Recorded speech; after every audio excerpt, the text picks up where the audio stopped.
So, hi, Victor. Uh, Hello, Sunil. um, Today we are going to be discussing about the metaverse, right? Right. So, you already have done some work on metaverse. You already have a video on your personal channel about metaverse, which was very interesting.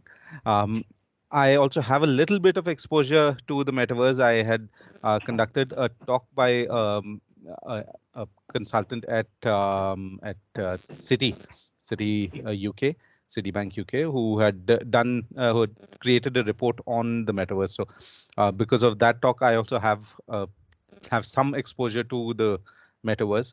And mind you, this is a very interesting area, both from a consumer perspective and from a research perspective. So there are both those aspects that I am very keenly looking forward to. So maybe starting comments from you. Yes, Sunil. Yeah. Yes, I did make one video very recently on this.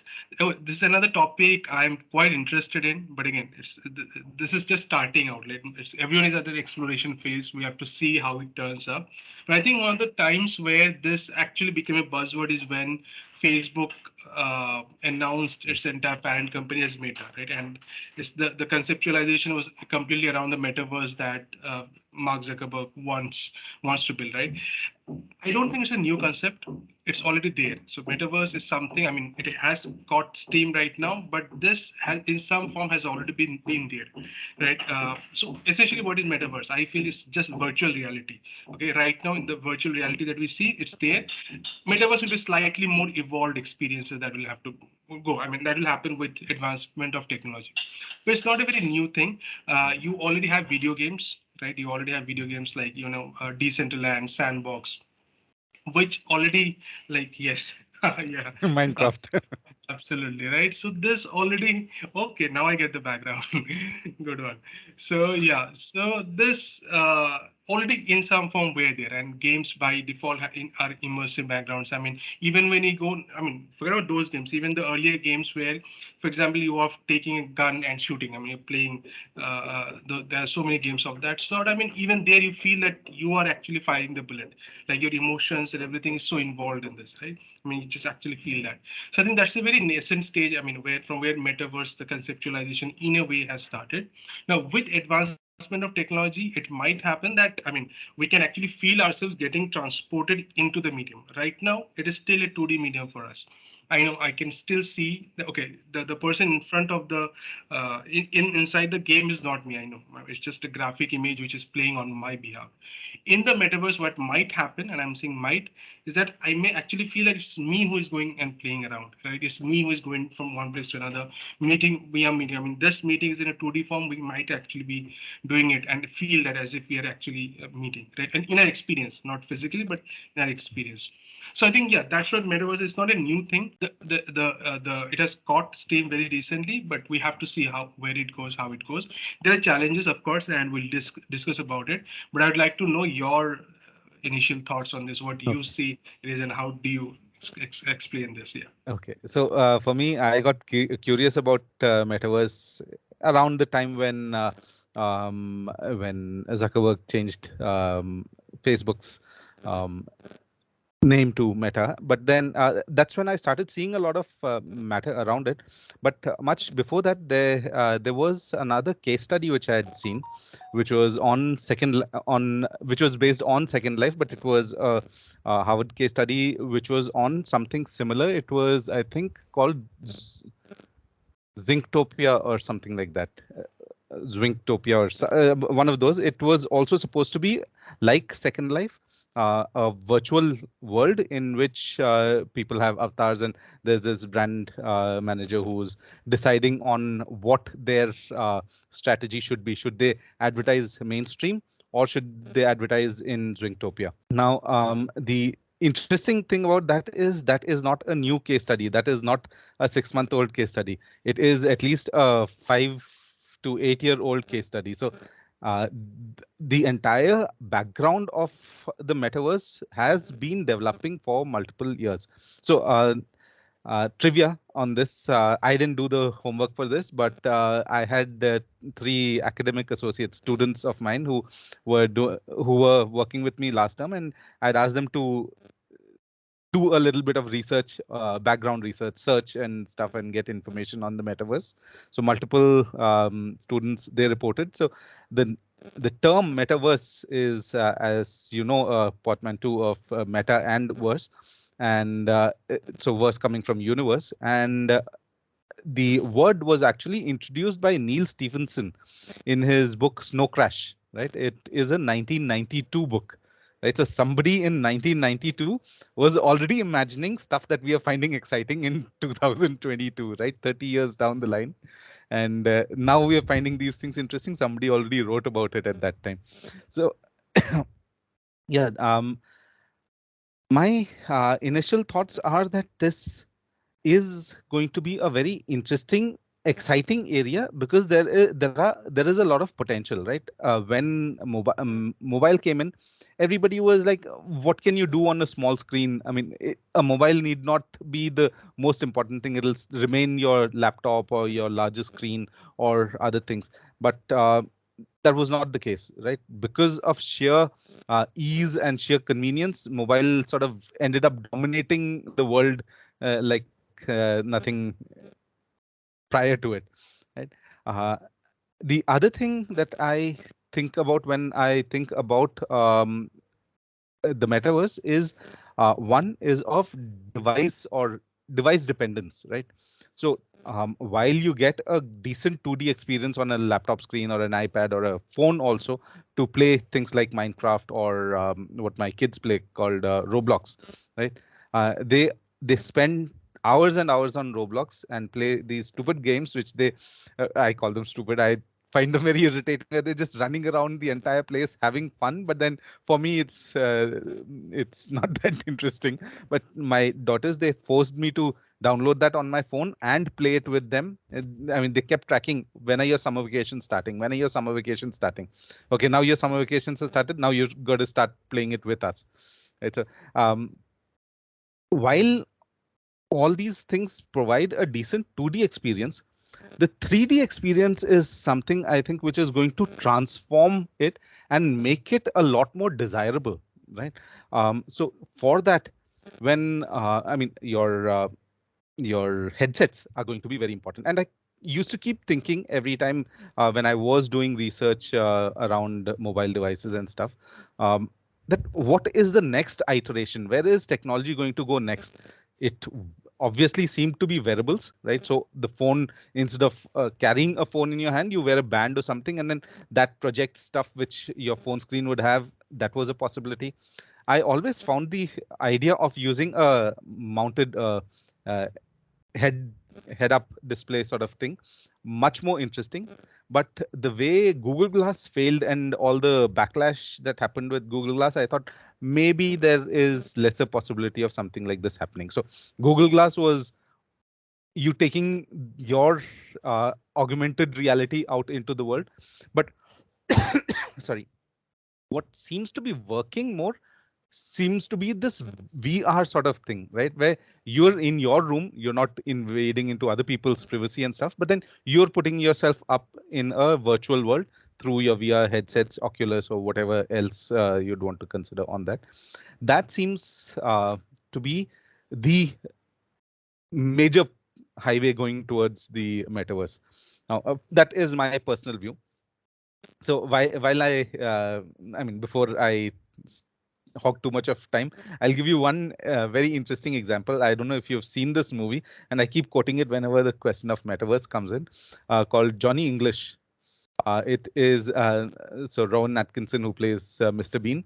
He has these spy series called Johnny English. There's 1, 2, and 3 also now, which has been released. I think it was in 2 that he goes into this facility and wears this headset, and he's on this treadmill sort of thing, where he can through that headset he can actually go into another location. He through that virtual experience he's able to get a full idea. What happens is he somehow steps off the treadmill, right? And he's still wearing that headset, right? and he goes all around London creating a ruckus. He still hasn't taken off the headset, and he's battling all sorts of people with imaginary weapons, right, and creating a ruckus all over London, uh, while thinking that he's actually in that virtual world. Right, so if you haven't seen that, I'd just go and watch Johnny English. It'll be a few hours spent very interestingly laughing, right? So yeah, now the reason I quote that is, once you get into an immersive world like that, right, you might actually end up doing things or causing harm in the physical world also, right? You might step off. I've had these VR experiences. 2016, I was at this conference where they were actually demonstrating some things, and they had this windsurfing board, right? You put on these VR glasses and you're on a windsurfing board which has all these motion sensors and controllers, and you could actually stand on that and do windsurfing, right?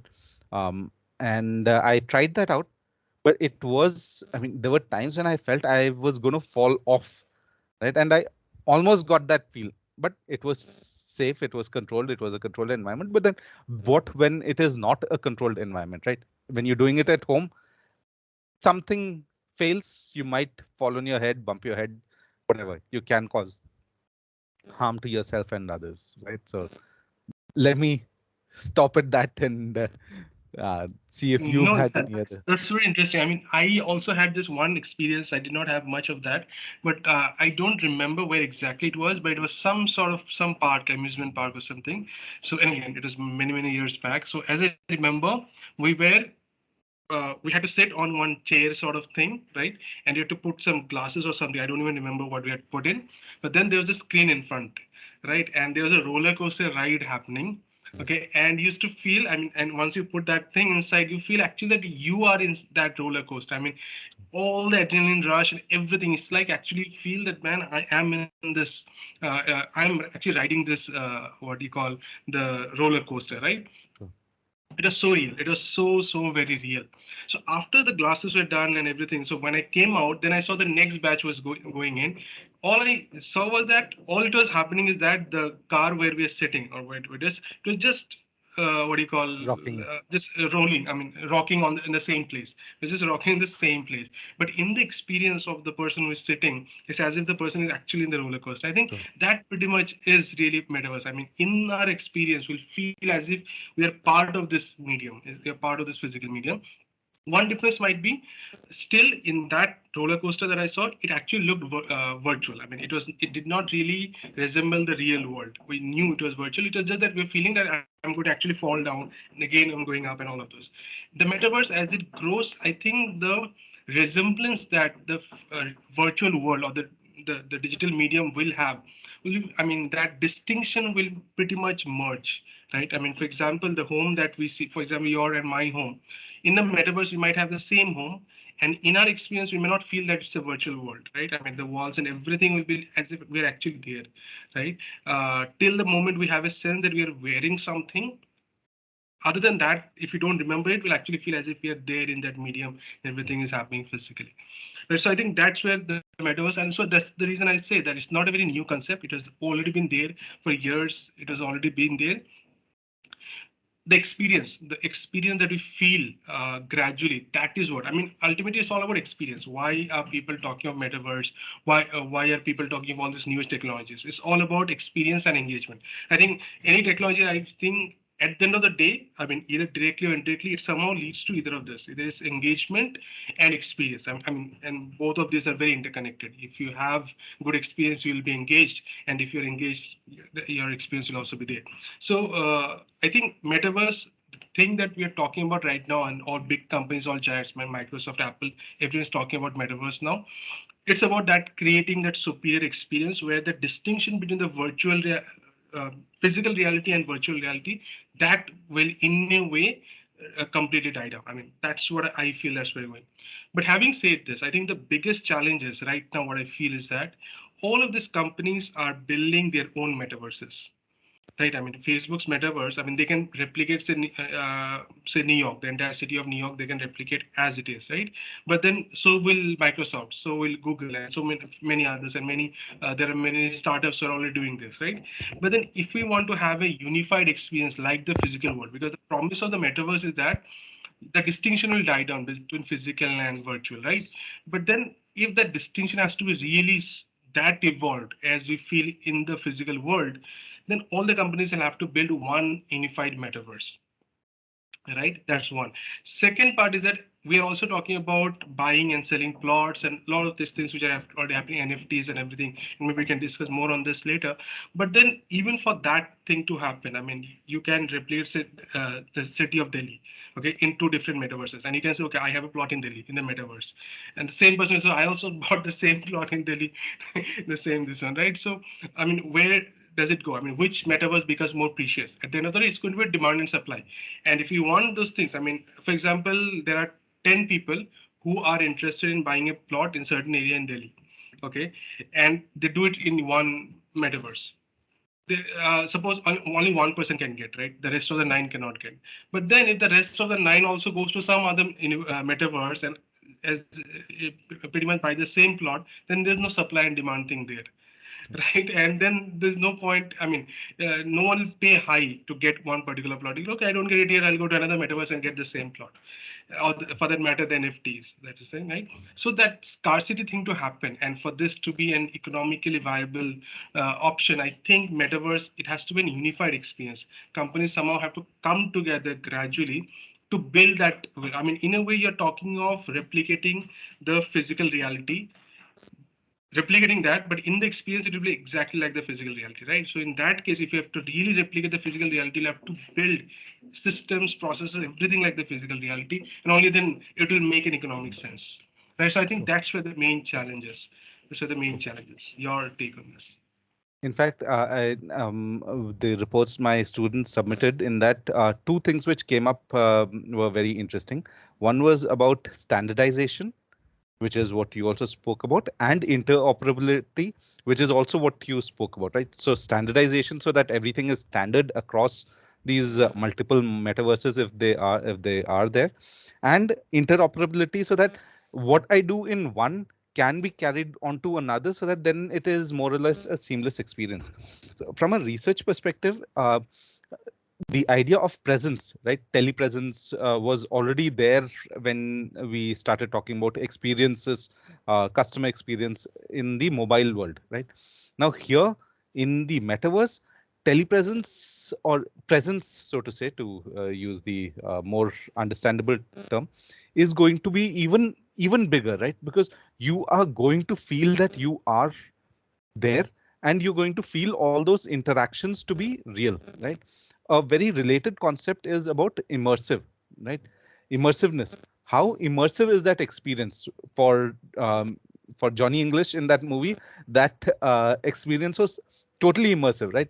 For him, he was doing exactly all those things, and by chance, in the physical world also, when he was in the virtual world, he was kicking someone. In physical world also, there was someone there, and he was actually kicking him, and therefore the experience got even more immersive. But then there is that immersive aspect to it. The third thing, which is very interesting, and which is something that Nisha, who works with City, had mentioned during her talk, was about persistence, right? So persistence is very interesting in the sense that um, in the metaverse, right, when you switch off or when you go to sleep physically, right, in the physical world, it is not that the world then goes off or is then paused or something like that, right? The the world continues, right? That the virtual world still continues, right? In the physical world, when you sleep, it is not that everything around you stops, right? When you wake up, you do start 8 hours after what you slept, right? The world has changed in that time. In the metaverse, also that is going to be there, and that is going to be what will actually make it more relatable or more maybe that is going to make the experience even more interesting. So those were some, I mean, research concepts or concepts that I wanted to introduce about the metaverse. Now, talking about uh, the example that you were saying, where people buy multiple things, or the value of money and how it gets standardized with the real world. There is, I mean, my kids, they play Roblox, and whatever I've picked up from their gaming habits, what I realize is that there is very little, or there's almost nothing that you can buy with actual money there. You need Robux to do that. And how do you generate Robux? You actually have to earn Robux, right? You mine stuff, and or you plant stuff, and you harvest them, and that's how you get money. So you need to actually work to get money, right? So you're not born with a silver spoon. First thing, everybody works, and everybody generates their own money. Now, with money comes more money. That is a different matter, right? So with more money, you buy more land, you do more work on that, you get more money. That's different. But then, at least that idea of uh, dignity of labor in some ways, and of the fact that productivity of labor, that is a very interesting um, idea that I feel this virtual world is bringing. And in that, now the mouse that I'm going to leave here is the fact that for us grown-ups, that the metaverse is still something to come, right? But for these kids, my kids of my generation, and our students, and all of those people, that that metaverse is already there, right? They have these digital avatars that they are building up, that they play with, that they interact with in in their free time, right? For them, it is second nature. They really understand that. So what I find is that this idea of Roblox telling them that no work is bad, right? You can be a farmer, work hard, and you'll make money. You can mine, and you can make money. You can do whatever other stuff that you do, and you make money. And that there is dignity in labor, and that labor is effort is rewarded, right? In our physical world, effort is not equal to reward, because there might be corruption, nepotism, all sorts of negative influences which are moderating that influence, right? But uh, in the in the virtual world, because there are no corruptions like that, right? Effort is equal to reward is the idea that these kids are imbibing. And I hope that is a positive fallout of all that time that they're spending playing these games. Your views. Yes, absolutely, absolutely. I mean, these are some of the views. So, I mean, for children, especially when they play such kind of games, yes, it has a positive flow, but then also there are some downsides to it, right? I mean, for example, when they play some violent games, that also has something on the psyche. That's true. Uh, One thing, and you brought a very interesting point about they earning their Robux, right? Why they have to buy. Okay, so this is where I do like to plug in cryptos. Okay, so for me personally, one of the issues with cryptocurrencies that okay, I think it's a great concept is there, but I think one of the fundamental points where fundamental issues that I personally have with cryptos, and that's one of the reasons why I don't invest in cryptos as of now, is because there's no fundamental backing to cryptos, right? There's no fundamentals, it's all speculation, right? And so I don't consider that as an asset class, and no, there's no fundamentals, right? I feel if metaverse can be that fundamental, it can come into that fundamental. I'll give you an example here. So you see, how does currency work? I mean, if you say rupee or dollar or any yen, whatever euros, what is the fundamental? Previously, it was a gold standard. For example, for dollar, it was a gold standard. Now it is the government's backing. It's the federal government backing that I promise that I'll pay whoever deserves to. I mean, that's there. How can you trust the federal government? Because they can print money.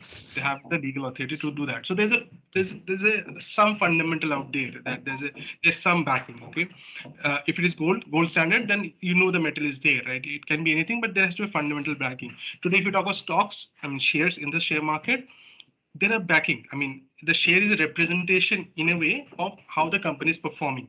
By and large, it's not completely, but I'm saying at a fundamental level, it is a representation of how the company is performing. I mean, if you want to buy Reliance share, you actually can do that analysis based on Reliance performance, balance sheets, and all the future growth opportunity and everything. You can do that valuation. So there's some backing, and that's the reason why I think share market has is based on some fundamentals. Cryptos, on the other hand, do not have that fundamentals as of now. I mean, what is the fundamental of Bitcoin? What is the fundamental of Ethereum?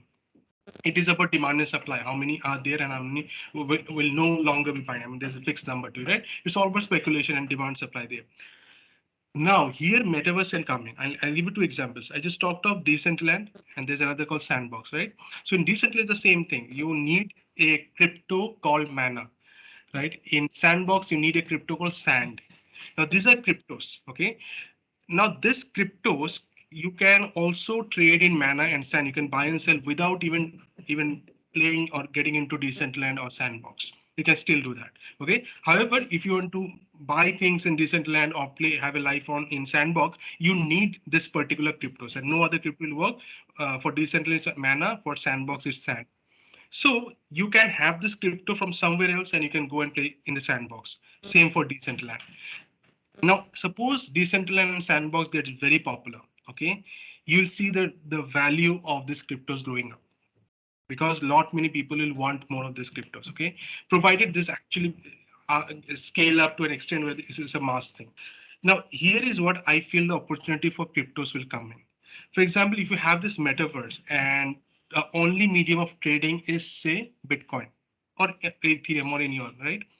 And also this bitcoins can actually be converted into dollars. I mean, Mana and Sandbox, you can actually convert that into dollar. I mean, you can sell and get the dollar. That thing is here.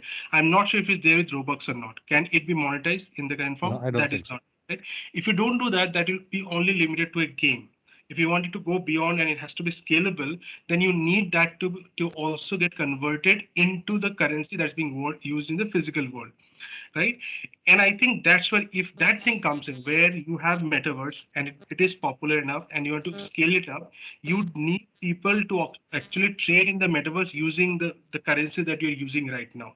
Either that or maybe using some cryptocurrencies, just like in El Salvador. But even those cryptocurrencies have to be like convertible to dollar or whatever currency you say. If that can be done, I think two things will happen. One, obviously, it will scale up, right? Because people will not just get into metaverse. It will not just be a game. It will be actually real buying and selling of plots for that matter, buying and selling of NFTs. Okay, that's one. Second, the we'll find some fundamentals. I mean, today, if I know that in this particular metaverse, Bitcoin is used, right? And and I know this is a popular one where people are getting into it, right? I know that Bitcoin is going to be in demand. Okay, so I'll have some fundamental to buying or selling a cryptocurrency, right? So I think that's where it's an opportunity, and then I think the governments will be much more comfortable in allowing or legalizing crypto. Right now, governments are very wary. One of the reasons is that monetary policy will completely go for a toss because governments cannot control the supply and supply. I mean, how much can be supplied in the market? That thing is not in the government's hand, right? With currency, government can easily buy back bonds or pump in more money into the economy. With crypto, that is not possible. So monetary policy will go for a toss, and I think that is the main reason, irrespective of all the theft and privacy, all of those. They say I think the main issue is monetary policy. If that happens, if we have a metaverse, and again, the interoperability that you said, and a standardized metaverse, and there you can use cryptos to buy and sell NFTs, and these cryptos are also convertible to the physical world currencies, I think two things will happen. I mean, killing two birds with one throw. Metaverse will be scaling up, more people will be accepting it, and crypto, it will actually become an asset class. So that's what I feel here. Yeah, your True. thoughts. In fact, that is very interesting. They say the target addressable market for the metaverse is close to 8 to 13 trillion.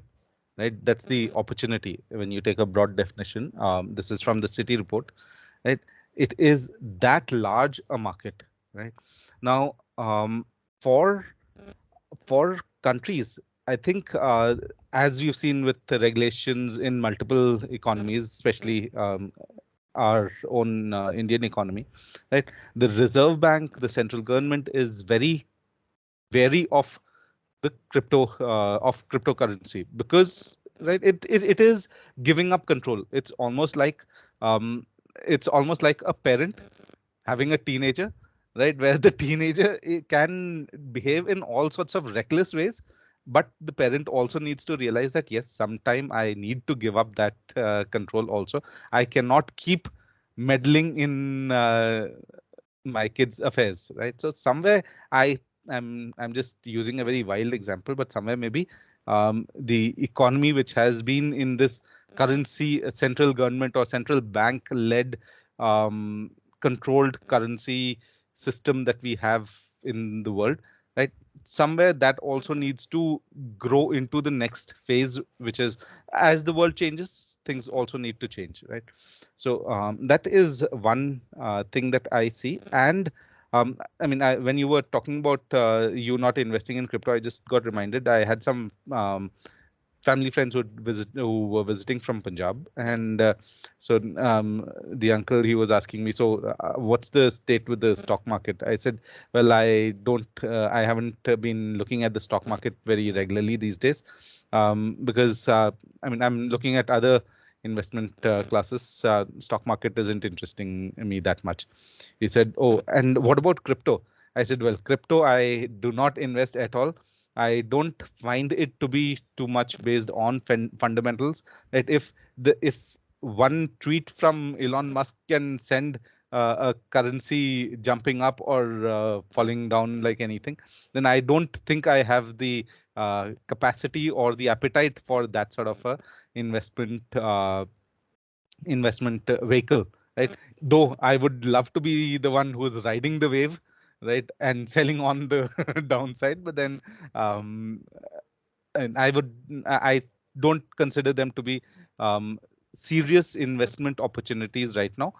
As you say, if there is that integration with the metaverse, and we're able to, actually it is more about discovery, right? We need to discover mechanisms by which we can make, when currency started off, we did not start with the idea of a central bank, right? When money started off, the idea was not of a central bank. It was maybe the king melting my gold or silver, and I mean, maybe people just melting gold and silver and using that, Copper. and copper, yeah, started with Yeah. copper.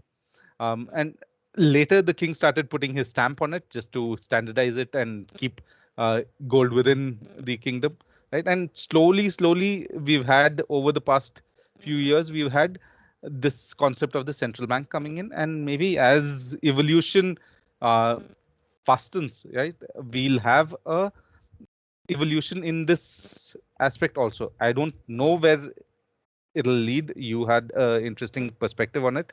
I don't have that strong and economics background to have that insight, right, into how it is going to change and how much scope there is. But I feel that yes, it is an evolution, and evolution is good, right?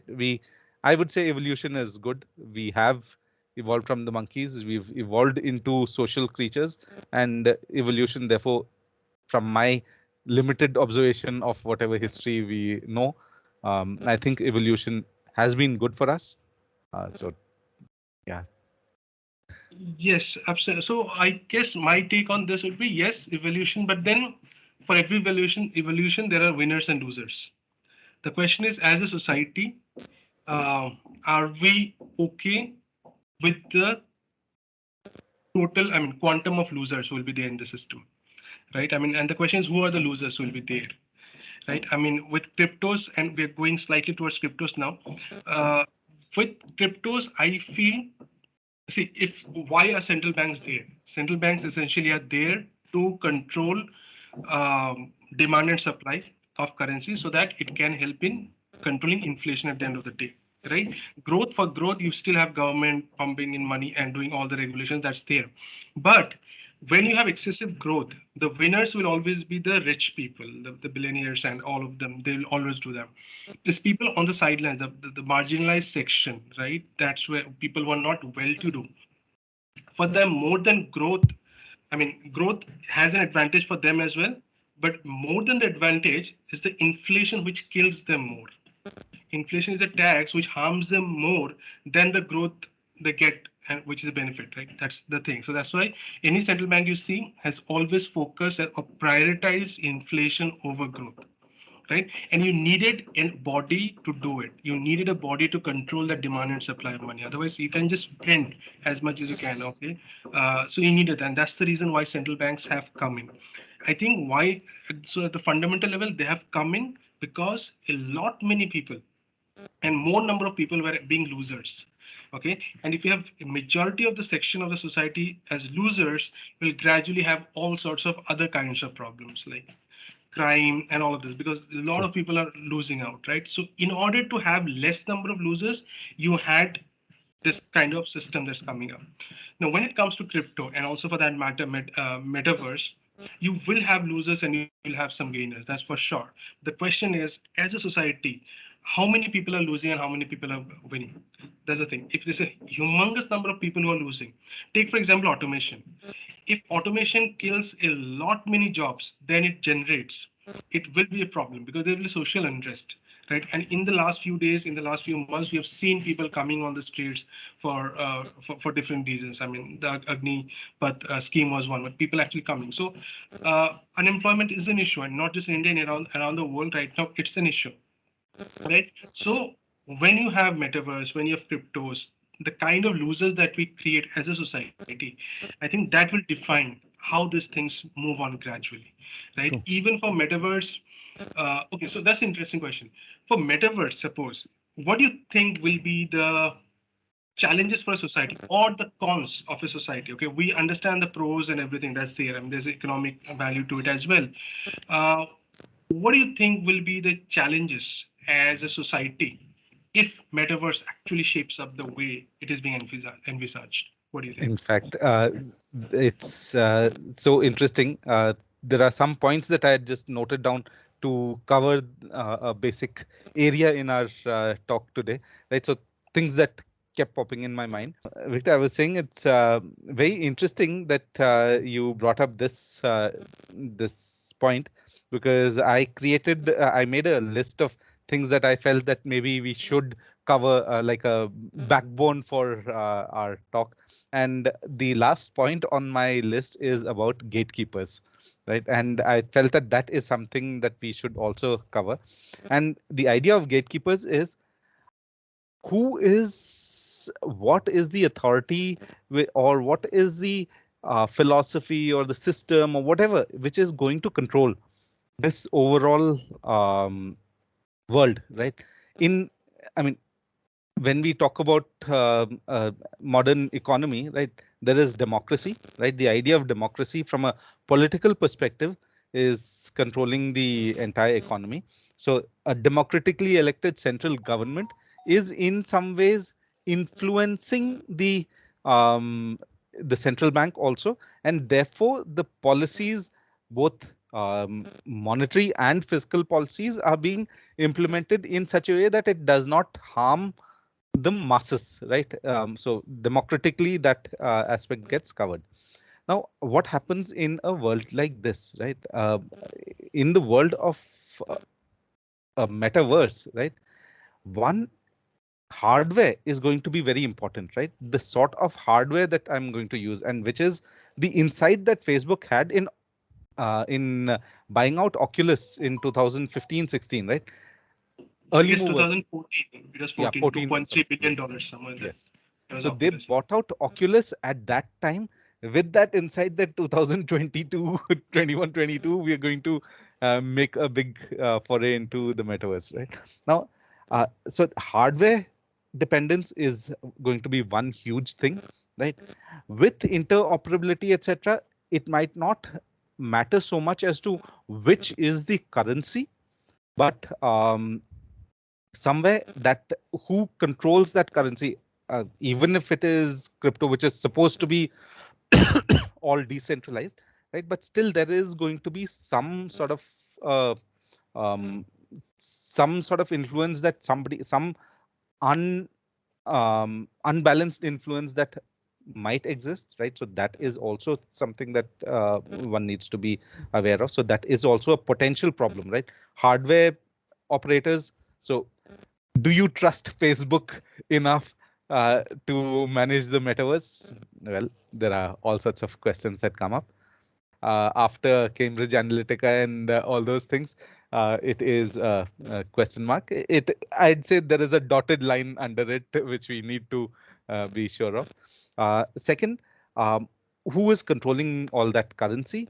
The third factor I see is, see, the internet, the way we see it today, as a very free world, as something where people can do whatever they want, right? So even not considering the known web world as we know it, the dark web, which has negative aspects, etc., but then there is still that dark web aspect uh, where whistleblowers, etc., have a safe environment where they can still communicate anonymously, right? So the people who created or who pioneered the World Wide Web, they kept that, and they had those noble ideals, right? That they kept the entire World Wide Web free, right? Are the people who are going to be the architects of the metaverses going to have such noble ideals too? That is another question mark, right? Can we have um, two successes with human psychology that way, right? Human psychology is sometimes to be selfish, but can we have that non-selfish behavior from people? The other thing is, one concern that I have is about how people manage that transition from. So now I'm coming. So those are all the 1,000-foot view type of questions. Now coming down to a very real world, very banal sort of issue is, can I mean, how do people transcend between physical and virtual worlds, right? So I might be an extremely thin person, skinny person in real life, but I take on a very macho avatar, right? So Jean-Claude Van Damme or Arnold Schwarzenegger or something in the virtual world, and that's how I live around and I walk around. I strut around with that. What do you call it? Swag, right? But when I come out into my physical world, do I go around behaving like that? Because I might end up looking funny, or I might have people challenging me physically for fights because of the way I'm behaving. Or maybe um, I am maybe physically constrained in some way. And in the virtual world, in the virtual world, you remember when you were talking about your experience where you put on those glasses and you're going through that, right? People might virtually experience skydiving, right? Or there is something called base jumping, right? Which is where you jump off a very high structure. It's a free fall. After a free fall, then you open a parachute and you land safely, right? But that requires a lot of training. But if in the virtual world you do that a few times and you end up getting confident, oh, I know how to do this, I know how to manage a parachute. And then if someone does that physically, right, there are huge implications to that. So somewhere balancing that, even at that lowest level of that individual customer, where they realize that difference between the physical world and the virtual world, I think that is also going to be a big challenge. Right. So multiple challenges I've. Absolutely. Absolutely. I think this is a very good point you brought in, and maybe we can end on this note. Just my take on this. I think two things have brought out really well. One is the oligarchs. So we'll have two, three, or four companies who are actually going to control the entire metaverse, and then we can we trust them? I mean, they'll always have their cartel and they'll control it. Will it be an environment where anyone can actually enter and set up their own thing, right? And that's where I think maybe the regulators, the policymakers, the governments will have to step in. Who actually controls it, right? So that's a big thing. So you'll have oligarchs. How do we control as a society? And if you have oligarchs, the moment you start having oligarchs, you will have lot many losers in this scenario. And when you have lot many losers, their voice gets unified, and then you'll have a lot of unrest. Okay, that's a problem. So I think that's one. Second, very important point, I think, and I'll just expand what you say. This may lead to lot of low self-esteem as well. I mean, True. exactly what you said. Like just look at Insta. What is happening at Insta, right? You have people putting in filters and putting out there. There's an image that you see that they portray in the social media, but in reality, when you say, and they themselves feel that okay, we are not maybe as good looking or as whatever attractive as we can make ourselves look on social media, right? So many people, many especially in teenage or in their early 20s, people have that thing of low confidence or self-esteem. Exactly what you said about the skydiving thing, right? Where you can also have that inflated confidence that uh, I can do anything and everything in the world right now. But then, and there will be people will actually lose track of what is reality and what is True. the virtual medium. And I think these are two very prime. And third one, of course, is the hardware thing. It's very costly. But that I think with technology that will take care of. But these two things at a very fundamental level from a societal perspective, I mean, these two challenges are such that it can actually break social structures.